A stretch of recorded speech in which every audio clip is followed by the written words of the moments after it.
Emmanuel Macron has called for tangible NATO security guarantees for Ukraine. The French president spoke in Bratislava at the GlobSec Forum.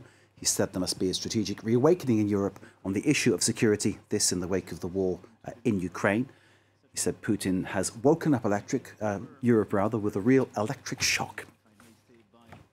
Et donc, si nous voulons une paix crédible, if we want credible and sustainable peace, if we want to be a credible partner to the Ukrainians, we need to give Ukraine further means to stop any new aggressions, and we need to include Ukraine in a complete and credible security infrastructure.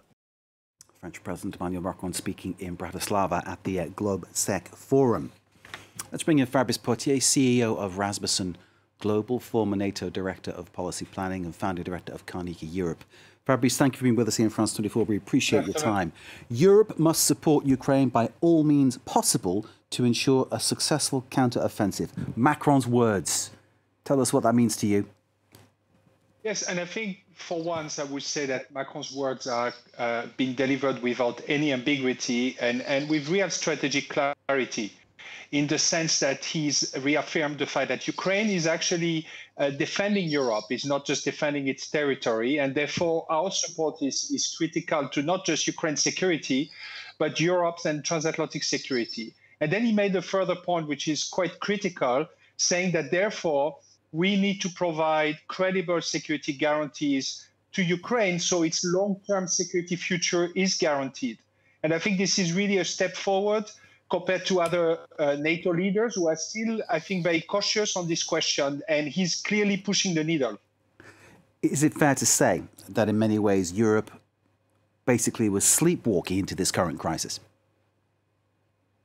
I think indeed we have to acknowledge, especially Western Europe, that I think Western Europe has been for many decades very naive towards Vladimir Putin and has thought that appeasement and ambiguity will actually keep Putin in check, whilst actually appeasement and ambiguity, especially of the status of Ukraine, has made Putin what he is now. So this is why now there has to be clarity compared to the ambiguity and kind of gray zone strategy that we have had for many years. The incident of MH17 being shot down in 2014, same year, of course, the annexation of Crimea.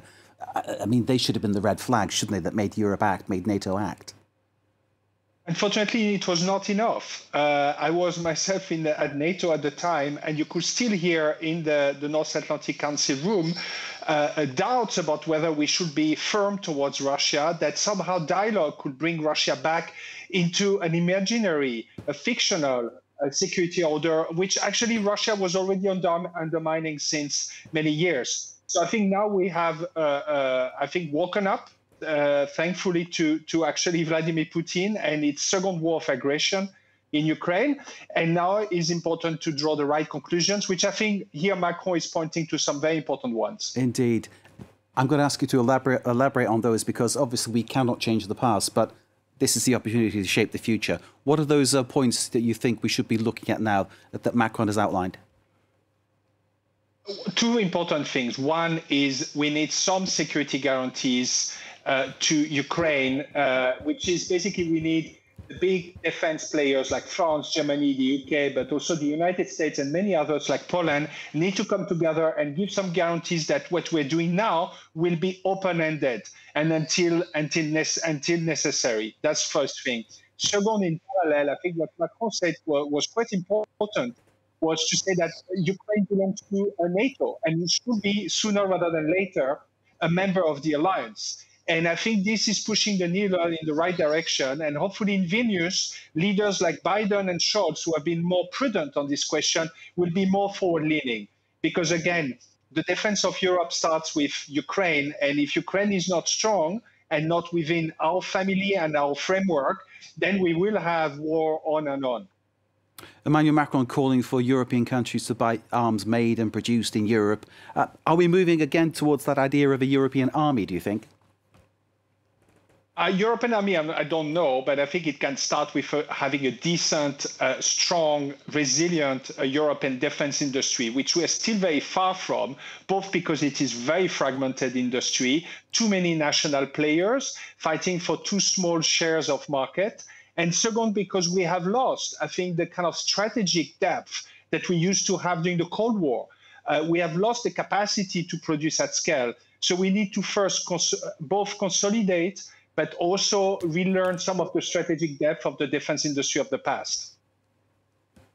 Fabrice Pothier, always a pleasure speaking to you, sir. Thank you very much for giving us that illumination of the words of Emmanuel Macron in Bratislava, talking about reassessing the security strategies here in Europe and, of course, providing basically open-ended aid and support to Ukraine. Fabrice Pothier of Rasmussen Global, thank you for joining us, sir.